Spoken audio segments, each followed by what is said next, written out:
South of Egypt, past the first cataract of the Nile, there was a kingdom the pharaohs both feared and envied. They called it Tasseti, the land of the bow. The Greeks would later call it Nubia.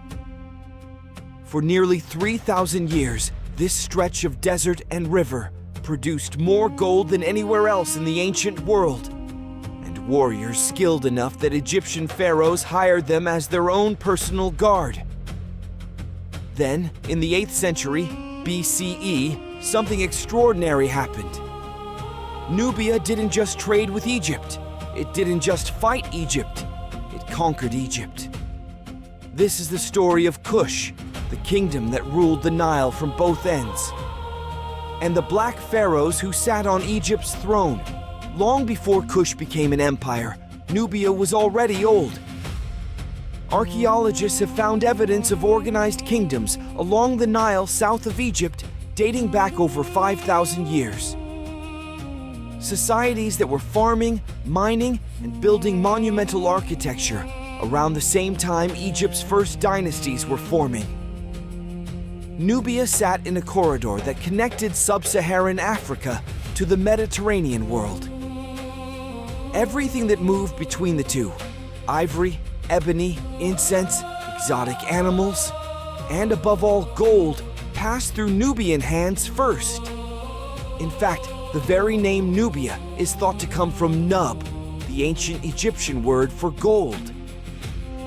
That tells you everything about how the Egyptians saw their southern neighbor, not just a rival, but a treasury. For centuries, Egypt tried to control that treasury directly. Pharaohs sent armies south, built fortresses along the Nile, and at times occupied Nubian territory outright. Nubian soldiers, especially skilled archers, were absorbed into Egyptian armies, so effective that Egyptian texts nicknamed parts of the region Tasseti, the land of the bow. But conquest never fully erased Nubian identity. It merged with it. Nubians adopted elements of Egyptian religion and writing, while keeping their own language, burial customs, and political structures alive underneath. Beat that fusion. Egyptian influence layered over a fiercely independent Nubian core is exactly what would explain what happened next. Around 1000 BCE, Egypt's grip on Nubia began to loosen. The new kingdom, weakened by internal power struggles, pulled its administration out of the south. Into that vacuum stepped a new Nubian power, centered on the city of Napata, near the fourth cataract of the Nile. This was the Kingdom of Kush. Kush wasn't a rebellion against Egyptian culture. It was, in many ways, its inheritor. The Kushite kings built temples to Amun, the same god worshipped in Thebes. They used Egyptian hieroglyphs in royal inscriptions. Some of their queens and kings even claimed descent from Egyptian gods. But make no mistake, Kush was its own civilization, with its own royal lineage, its own artistic style, and eventually its own written language. Meroitic, one of the oldest written languages in sub-Saharan Africa. By the 8th century BCE, Kush wasn't just stable, it was strong. Strong enough that its king, Kashta, began expanding north into Upper Egypt. His son would finish what he started. That son was Pi, and around 727 BCE, he did something no foreign king had done in centuries. He marched his army down the Nile, defeated a coalition of Egyptian rulers, and took control of Egypt itself. Pi didn't destroy Egyptian civilization. He positioned himself as its restorer.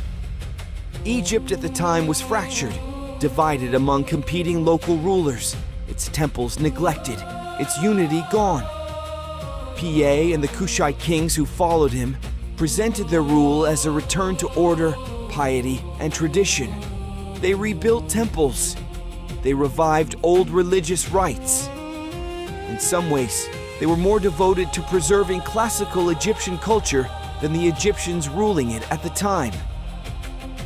This was the beginning of Egypt's 25th dynasty, a line of Nubian kings ruling from the Nile Delta all the way down to the heart of Kush itself.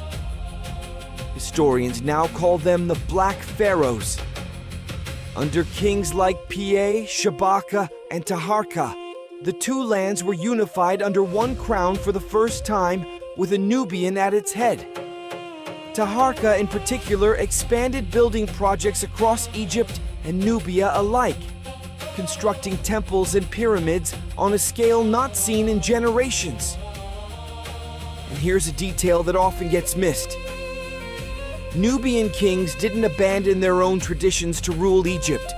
They exported Egyptian ones home. That's why, to this day, there are more pyramids in Sudan, the heart of ancient Nubia, than in all of Egypt combined.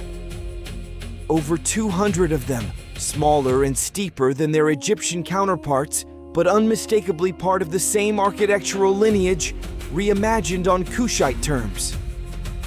The 25th dynasty didn't last forever. By the 7th century BCE, the expanding Assyrian Empire pushed the Kushite pharaohs back south, out of Egypt entirely. But Kush itself didn't fall.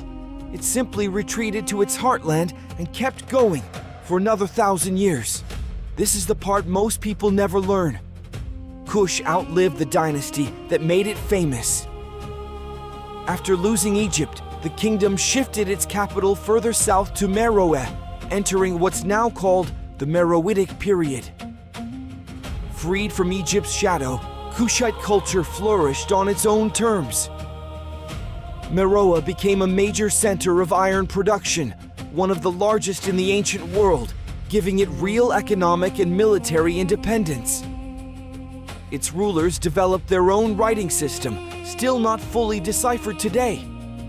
Powerful queens known as Kandakis led armies and governed as sovereigns in their own right, including one who reportedly held off a Roman invasion force sent by Emperor Augustus. Kush would go on trading, building, and ruling along the Nile for roughly another 1,000 years, well into the early centuries CE, long after the pharaohs of Egypt had disappeared from history. So when people ask how a smaller southern kingdom managed to conquer Egypt, the real answer is that Nubia was never smaller. It was never Egypt's shadow. It was a parallel civilization, sometimes partner, sometimes rival, sometimes ruler, that shaped the Nile Valley for thousands of years, and for one remarkable century, sat on Egypt's own throne.